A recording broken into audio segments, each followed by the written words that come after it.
Hey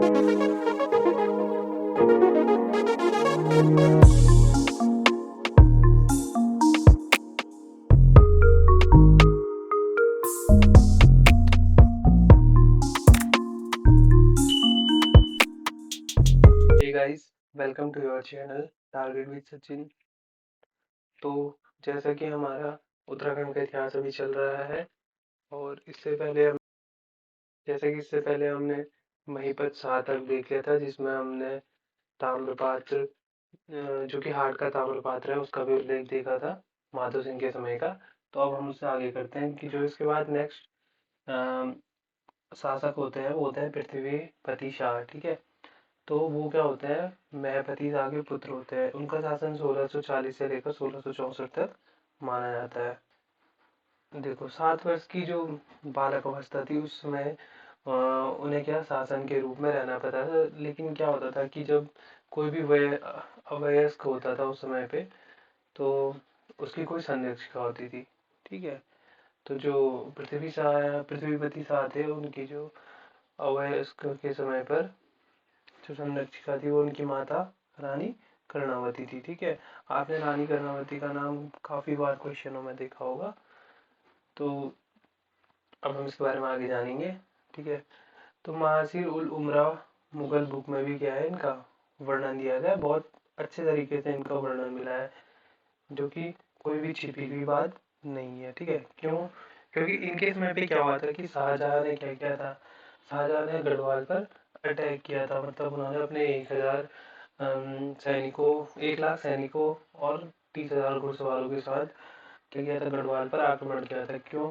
क्योंकि जब उन्हें पता चलता है कि गढ़वाल में तो क्या है, एक महिला शासिका है, तो उन्होंने सोचा कि इस समय गढ़वाल को जीतने का बहुत अच्छा समय है, उसे भी मुगल शासन में मिला दिया जाए। तो क्या होता है कि जब ये सब पता चलता है तो वो अपने सैनिकों को गढ़वाल की ओर भेज देते हैं युद्ध के लिए। लेकिन उन्हें नहीं पता होता है कि रानी कर्णावती किस प्रकार की शासक थी। तो जब युद्ध होता है तो गढ़वाल के सैनिक क्या करते हैं, बहुत अधिक साहस दिखाकर क्या कर देते हैं, सारे मुगल सैनिकों को मार देते हैं। और बचे हुए जो मुगल सैनिक हैं उनका रानी कर्णावती द्वारा नाक काट दी जाती है, ये दिखाने के लिए कि क्या किसी भी महिला शासिका को कमजोर ना समझा जाए। ठीक है, तो गढ़वाल की एक बहुत महान रानी होती है रानी कर्णावती। ठीक है, और बहुत साहसी रानी। तो जब ये बात शाहजहां को पता चलती है तो क्या करता है, शाहजहां बहुत क्रोधित हो जाता है कि एक महिला द्वारा कहते हैं उसकी इतनी विशाल सेना को क्या होता है, मार दिया जाता है और कुछ सैनिकों की नाक कटवा दी जाती है। गुस्से में आकर जो बचे हुए सैनिक जिनकी नाक कटी होती है, शाहजहां द्वारा उन्हें क्या कर दिया जाता है, मार दिया जाता है। तो ये मुगल शासक के लिए बहुत शर्म की बात थी कि इतना बड़ा शासक होता है, इतने राज्यों पर, दिल्ली की सल्तनत पर बैठा होता है, फिर भी एक क्या रानी द्वारा उसकी क्या होती है, हार हो जाती है।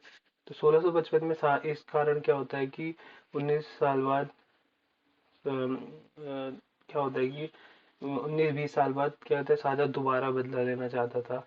तो शाहजहां क्या करता है, दोबारा अटैक करता है और उस समय उसका सेनापति खलीलुल्लाह खान क्या करता है, नेतृत्व करता है। और इस समय क्या होता है कि जो गढ़वाल के शासक होते हैं उनकी मदद से क्या करता है, ये दून तक कब्जा कर लेता है सेकेंड अटैक में। ठीक है, फिर 1658 से 1659 में क्या होता है, तीसरा युद्ध होता है इनके बीच। और जो वहाँ का, और उस समय क्या होता है, औरंगजेब क्या बनता है, शासक बनता है। तो उसके समय पर उसके भाई के पुत्र सुलेमान सिंह को गढ़वाल में शरण मिल जाती है। तो क्या होता है कि जब औरंगजेब शासक बनता है, ठीक है, जब दारा सिकोह और औरंगजेब के बीच शासन होता है, लड़ाई होती है, तो औरंगजेब क्या होता है, जीत जाता है, जो कि क्या होता है, छोटा भाई होता है। जबकि तो उसका पुत्र क्या कहता है, उसका पुत्र जानता था कि क्या एक गढ़वाली ऐसी जगह है जहाँ पर क्या हो सकता है, उसे बचाया जा सकता है, या फिर सिर्फ गढ़वाली ऐसी जगह थी जो मुगल को टक्कर दे सकती थी। इसलिए वो गढ़वाल में शरण लेता है। ठीक है, तो उस समय तक पृथ्वी सा वयस्क हो जाते हैं और वो शासन कर रहे होते हैं। ठीक है, जैसे कि हमारा इतिहास रहा है कि जब भी हमारे जैसे महान राजाओं के समय पे क्या होता था कि कोई भी अगर शरण लेता था, चाहे कोई भी बात रही हो, अ, उसे क्या मिलती थी, पूरी सुरक्षा दी जाती थी। ठीक है, तो वैसे ही जैसे कि जो हमारे राजाओं के समय से प्रसिद्ध था क्या, रक्षा ही क्षत्रिय का धर्म है। और सेम उसी प्रकार जब क्या होता है कि अलाउद्दीन खिलजी के समय पे दो सामंत होते हैं ना, तो राणा हमीर के यहाँ पे क्या लेते हैं, शरण लेते हैं। तो राणा हमीर क्या करता है, शासन दे देता है अपना, लेकिन हाँ भले शासन हार जाता है, लेकिन क्या करता है, उन दोनों को क्या देता था, संरक्षण देता था। ठीक है, उसी प्रकार पृथ्वी शाह ने भी क्या दिया, कई बार बुलाने पर भी, कई बार जब मुगल से पत्र आता था कि सुलेमान सिंह को हमारे पास हमें दे दिया जाए, लेकिन पृथ्वी शाह क्या करते हैं, बार बार उसकी क्या करते हैं, मदद करते हैं और उसे संरक्षण देते हैं। ठीक है, लेकिन धोखे से या षड्यंत्र के तरीके से क्या होता है, जो पृथ्वी शाह का पुत्र मेदिनी शाह होता है, ठीक है, और औरंगजेब का जो समय दरबारी जय सिंह होता है, ठीक है, उसका जो पुत्र होता है राम सिंह, उन दोनों ने षड्यंत्र रचा और सुलेमान सिक्कों को क्या कर दिया, मुगलों को पकड़ा दिया। ठीक है, तो इस वजह से भी क्या करते हैं, इस बात जब जब पृथ्वी शाह को ये बात पता चलती है, तो उस समय पर एक प्रथा होती है देश निकाला, यानी कि उसे क्या कर दिया जाता है, राज्य से हमेशा हमेशा के लिए क्या कर दिया जाता है, निकाल दिया जाता है पृथ्वी शाह द्वारा। ठीक है, अब जो रानी कर्णावती है, उनका जो ताम्रपात्र है, वो सावरी ग्रंथ में भी उसका वर्णन मिलता है। और जैसे कि हमने इससे पहले क्या पढ़ा था, इससे पहले हमने देखा था कि जो महपति शाह है, महपति के शाह समय में भी क्या होता है, जो हार्ड ताम्रपात्र है चमोली का, उसमें क्या होता है कि एक हटवाल जाति के लोगों को क्या भूमि दान देने का भी विवरण दिया है। तो वहां से भी हमें रानी कर्णावती के बारे में पता चलता है। ठीक है, दिल्ली के चित्रकार थे जो दो, श्यामदास व हरदास, इनको क्या दी थी, शरण दी थी इसने। ठीक है, पृथ्वीवती शाह ने अपने पुत्र को धोखा देने के जुर्म में इन्होंने देश निकाला गया था, जैसे कि बता दिया था। और जो दून में राने इस रानी द्वारा, कर्णावती द्वारा जो दून में क्या है अभी, जिसको हम करणपुर बोलते हैं दून में, वो इसी रानी के द्वारा बसाया गया। ये भी एक इम्पोर्टेंट फैक्ट है, आ सकता है। ठीक है, नेक्स्ट हम देखते हैं इसके बाद जो अगले शासक आते हैं, वो फतेह शाह आते हैं। ठीक है, इनका शासन माना जाता है 1665 से लेकर 1671 तक। ठीक है, फतेह शाह की जो जानकारी होती है सिख ग्रंथ में मिलती है, जहाँ इसके समय में लिख बताया जाता है कि प्रजा क्या होती है, बहुत अत्यंत खुश होती है फतेह शाह। मतलब ये बहुत एक प्रकार से ये प्रजा प्रजा प्रेमी शासक थे। ठीक है, मतीराम द्वारा तो इन्हें क्या बोला है कि गढ़वाल का क्या कहा गया है, स्वर्ण काल कहा गया है इनके समय को। ठीक है, इनके समय में 9 रत्न दरबार थे। ठीक है, वृत्त कुमुदी 1701 और राजग्रंथ मतीराम द्वारा इनका क्या गया है, वर्णन किया गया है। ठीक है, महाराज ये कहते हैं इनमें महाराजा शिवाजी के तो कई गुण थे, मतलब ये महाराजा शिवाजी की जो जिस प्रकार के दानवीर भी थे। ठीक है, तो इन्हें गढ़वाल का शिवाजी कहा था, बहुत इंपॉर्टेंट फैक्ट है ये, तो इसे हम याद रखेंगे। गढ़वाल का शिवाजी किसे कहा जाता है, तो फतेह शाह को गढ़वाल का शिवाजी कहा जाता है। ठीक है, दून से सहारनपुर युद्ध इन्होंने लड़ा था। ठीक है, तो उसमें एक गांव जो गढ़सहार था, उसे इन्होंने क्या था, बद्रीनाथ को ध्यान दिया था। आपने ये क्वेश्चन तो काफी बार, अब तो बहुत कॉमन ही हो गया क्वेश्चन। ठीक है, गढ़वाल का अकबर भी बोलते हैं, क्यों बोला जाता है, क्योंकि इनके समय में भी क्या होते हैं, 9 रत्न थे, इसलिए इन्हें बोला जाता है गढ़वाल का अकबर भी कहा जाता है। एक चीज हम यहाँ पे ये याद रखेंगे कि जो पृथ्वीपति शाह थे, जब वो अपने बेटे को निकाल देते हैं, ठीक है, तो उसी समय वो क्या कर देते हैं, मतलब अपने शासन के समय पे ही शासन त्याग देते हैं समय से पहले, और फतेह शाह को शासन सौंप देते हैं। ठीक है, इसके बाद आते हैं प्रदीप शाह। ठीक है, तो प्रदीप शाह के बारे में देखेंगे।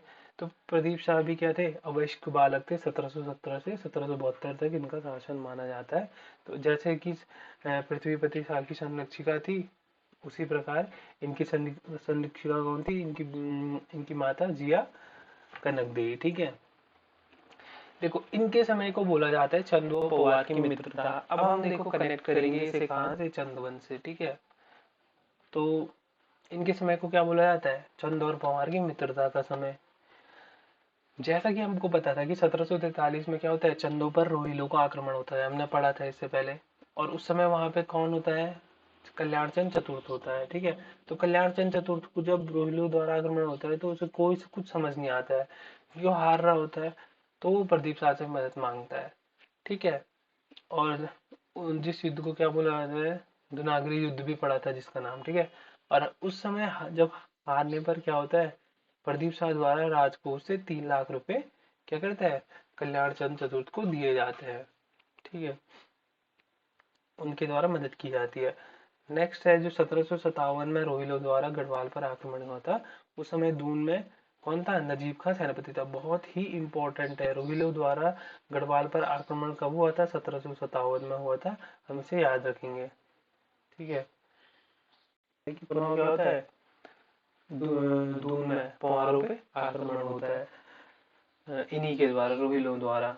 अब एक फैक्ट है कि जो पंच भैया कठेत का दबदबा भी था उस समय पे, दून के समय पे, तो इसके दरबार में क्या हो रहे थे, इसके दरबार में षड्यंत्र हो रहे थे, जिस कारण से जो प्रदीप शाह है उसके दरबार में क्या हो रहे थे, षड्यंत्र हो रहे थे। याद रखना ये बात को।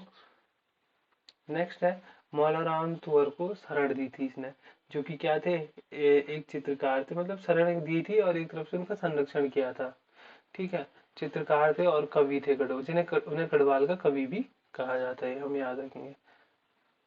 इसके बाद जो नेक्स्ट शासक आते हैं वो आते हैं ललित शाह, या फिर उन्हें ललीपत शाह भी कहा जाता है, ठीक है। इनका शासनकाल देखो, ये क्या होता है, ये भी 1772 में क्या करते हैं, गद्दी पर बैठते हैं, और ये मात्र 7 वर्ष के होते हैं जिस समय पर ये गद्दी में बैठते हैं।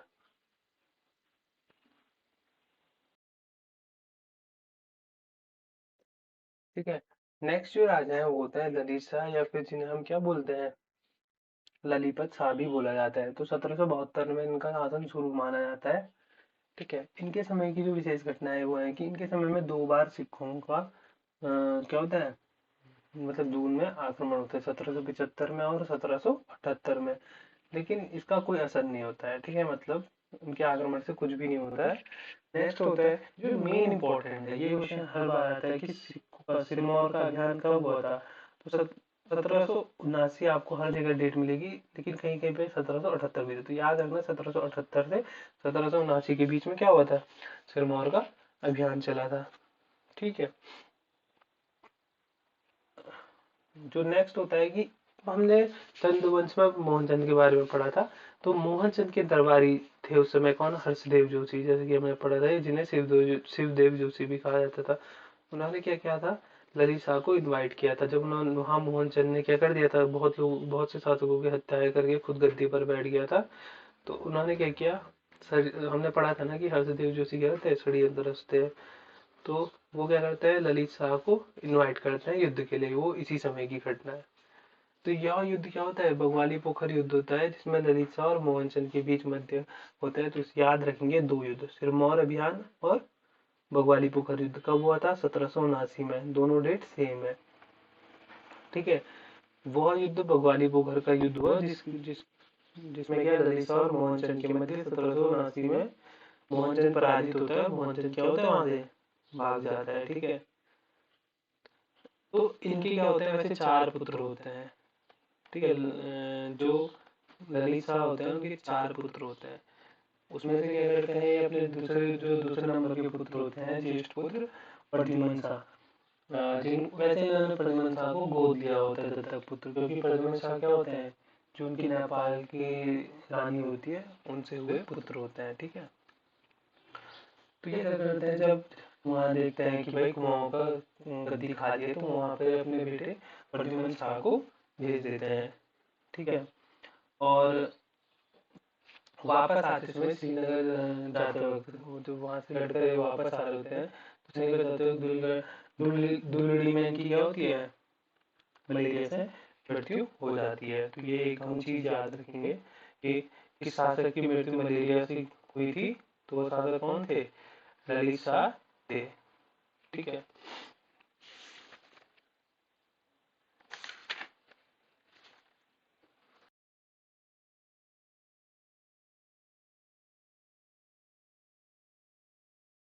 और जैसे कि हमें पता ही है कि जो ललित शाह के बड़े पुत्र होते हैं कौन, जयकृत शाह, वो उस समय गढ़वाल का शासन संभाल रहे होते हैं, बाद में उनकी भी मृत्यु हो जाती है, जैसे हमने चंद्रवंश में पढ़ा था। तो देखो ये सब चीजें आप जितना रिलेट कर पाओगे उतना ज्यादा याद रहेगा। इस वजह से मैं आपको एक दिन में प्रोबेबली देख, इसके बाद हमें सिर्फ यहाँ पे से सिर्फ दो शासक और देखने हैं, जो कि जयकृत शाह और प्रद्युम्न शाह है। ठीक है, इसके बाद यहाँ से हमारा गढ़वाल का पावर वंश खत्म होगा और हम इसमें टिहरी रियासत शुरू करेंगे। तो टिहरी रियासत में तो कुछ ज्यादा फैक्ट्स है नहीं, कोशिश रहेगी कि कम से कम 2 वीडियो में से कर दिया जाए पूरा। तो आई होप आप लोगों को समझ में आया होगा ये पीडीएफ, और इससे रिलेटेड क्वेश्चंस आपको टेलीग्राम चैनल पे मिल जाएंगे। और जैसे कि अभी यूकेएसएससी का एग्जाम का कैलेंडर भी एक हफ्ते में आने वाला है, तो आप लोग अपनी तैयारी बिल्कुल पीक पे रखिए, और सभी को ऑल द बेस्ट है जो भी वीडियोस देखते हैं। तो मिलते हैं नेक्स्ट वीडियो में, तब तक के लिए टेक केयर, थैंक यू।